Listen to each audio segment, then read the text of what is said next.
मंत्र तो हमको आता है, अर्थ सबको नहीं आता है, लेकिन भाव उसका जो कविता है बस वो आता है लगभग लोग, है ना। जैसे हम कहें ओम भूर्भुवः स्वः तत्सवितुर्वरेण्यं भर्गो देवस्य धीमहि धियो यो नः प्रचोदयात्। पद्यानुवाद क्या है?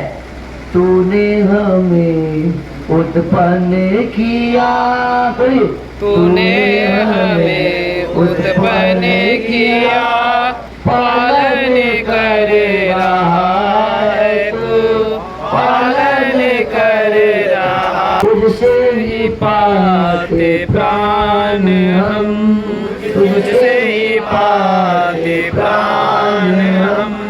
दुखियों के कष्ट हरता है तू, दुखियों के कष्ट हरता है तू। तेरा महान तेज है, तेरा महान तेज है, छाया हुआ सभी स्थान, छाया हुआ सभी स्थान।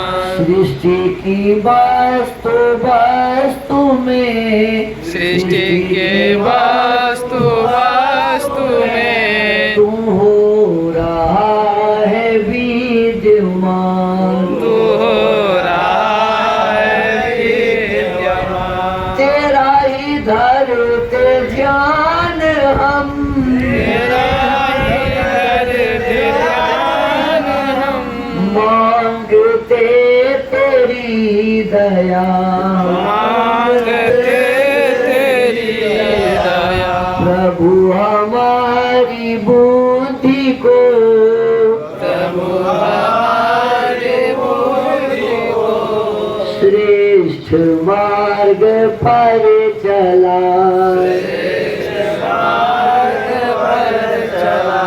भगवान हमारी बुद्धि को, भगवान हमारे बुद्धि को वेद मार्ग पर चला। वेद मार्ग पर चला। ऐसे गायत्री मंत्र का अर्थ सहित हम 1-2 बार कम से कम 3 बार उच्चारण करें और फिर आपके पास यदि संध्या का मंत्र आता है तो पाठ कर लीजिए, क्योंकि हम सभी परिवार के सदस्य मिलकर करेंगे तो हमारे सभी बच्चों को भी ये मंत्र याद हो जाए। और इसके पश्चात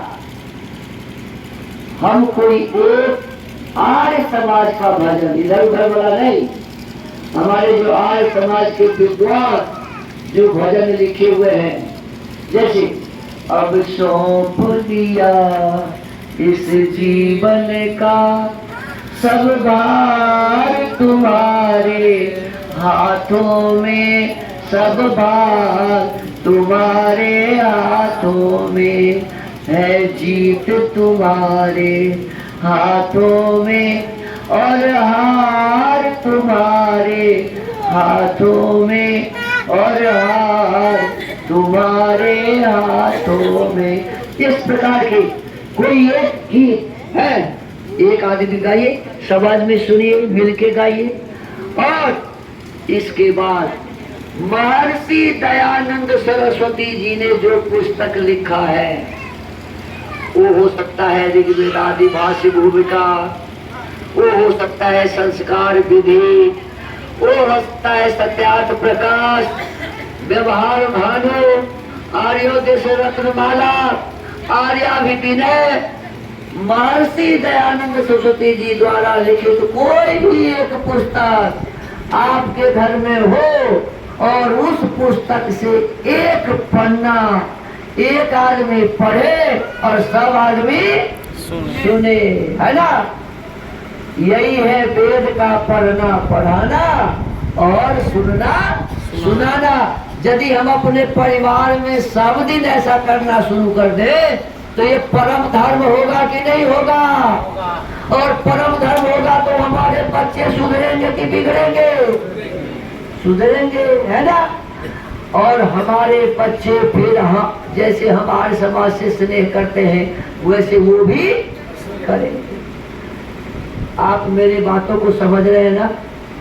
हम लोगों को ऐसा करना चाहिए कि नहीं करना चाहिए? करना चाहिए। हम आप सबको ये करना चाहिए और आशा है आप मेरे इस निवेदन को स्वीकार करेंगे।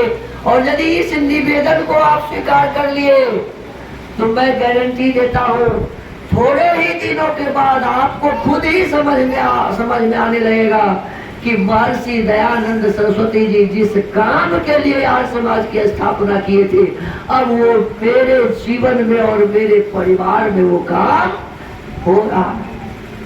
अरे उनका यही ना उद्देश्य था कि दुखी परिवार सुखी हो जाए। क्या जी? दुखी परिवार सुखी हो जाए। और आप देखिएगा इस नियम का पालन करना शुरू कर दीजिए, ही नहीं कभी कभी सब दिन, तो 1-2 महीना के अंदर में ही आत्मा से आवाज आने लगेगी कि अब मैं सुखी हो रहा हूँ, मेरा परिवार सुखी हो रहा है, मेरे परिवार में किसी प्रकार की भी कोई अव्यवस्थाएं नहीं है। और लेकिन इधर करना शुरू होता है 2 दिन देखा गया तो बगल वाले नहीं होने देते हैं। मैं आपसे निवेदन करूँ आप अपने घर में करिएगा तो बगल वाले को क्या इसमें कर जाएगा?